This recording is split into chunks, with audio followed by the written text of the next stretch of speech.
Bismillahirrahmanirrahim. Alhamdulillahi Rabbil Alameen. As-salatu was-salamu ala ashrafil anbiya'i wal mursaleen. Khatimin nabiyyin. Sayyidina wa Mawlana Abil Qasim al-Mustafa Muhammad.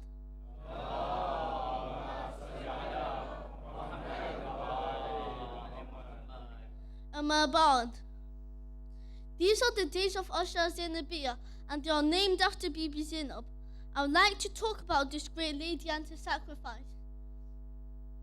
Bibi Zainab was born, some riwayat say on the 1st of Shaban, some say on the 5th of Jamad al-Awwal, in the 5th year after Hijrah.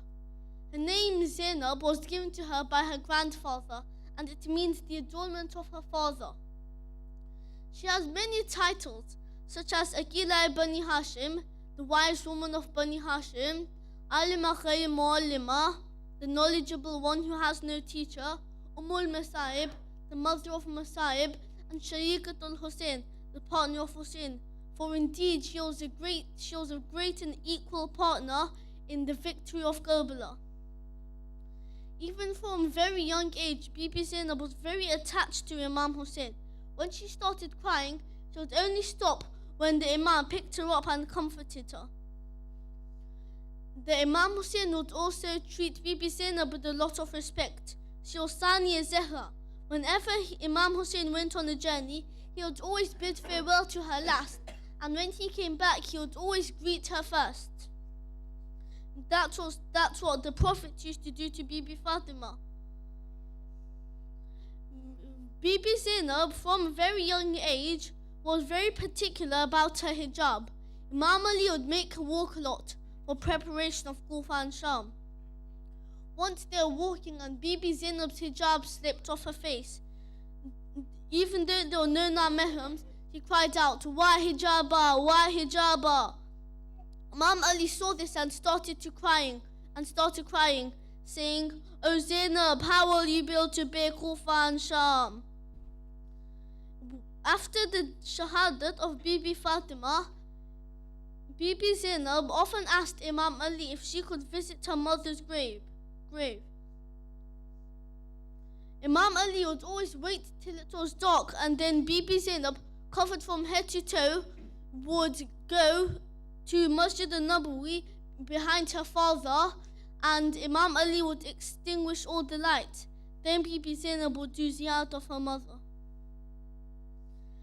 At the mere age of 5, Bibi Zainab had learnt the khutbah of Ghadir, in which the Prophet announced Imam Ali as his successor, and the khutbah of Fadr, when Bibi Fatima fought for her right in the Darbar of the first Khalifa, by heart.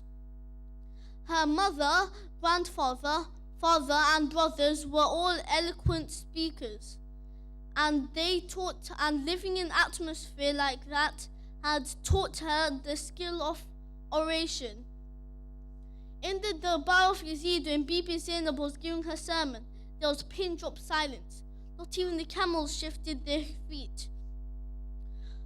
She showed the world that it was Imam Husayn who won in Karbala, and she shook the foundations of Yazid's caliphate.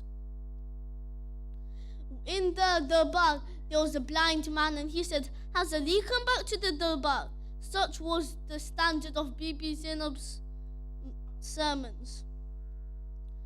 When Imam Ali became the 4th Khalifa and he moved his capital to Kufa, he took all his family along with him. In Kufa, at their own request, Bibi Zainab would teach the women of Kufa tafsir of Quran. After the shahadat of Imam Ali, when Bibi Zainab was moving back to Medina, the women who she had taught were running barefoot alongside her camel. Imam Hassan and Husayn thanked them for their respect and kindness of Bibi Zainab and said, "O ladies, there will be a time when our sister will come without any hijab as a prisoner to Kufa. Please do not make a mockery of her and remember her kindness to you." Bibi Zainab married at the age of 11 to her cousin Abdullah ibn Jafar. At the time of marriage, she had only one condition, and that was that she could visit her brother Imam Husayn as often as possible. Once Imam Husayn was visiting her and he found her asleep.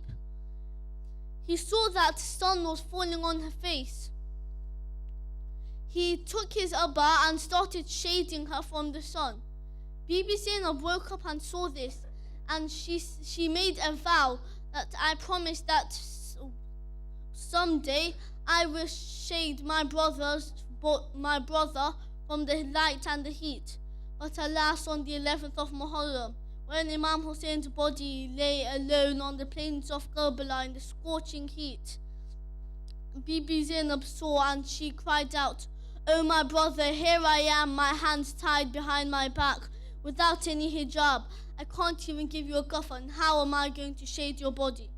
Bibi Zainab once had a dream that there was a huge black raging storm. She held on to a tree. That tree was uprooted. She held one of the branches. That branch snapped. She held on to another branch. That broke. She held on to 2 more branches. They both also broke. She woke up. She told Rasulullah about this dream, and he started crying and said, "Oh Zainab, the tree you held on to was me. The first branch you held on to was your mother Fatima. The second branch you held on to was your father Ali.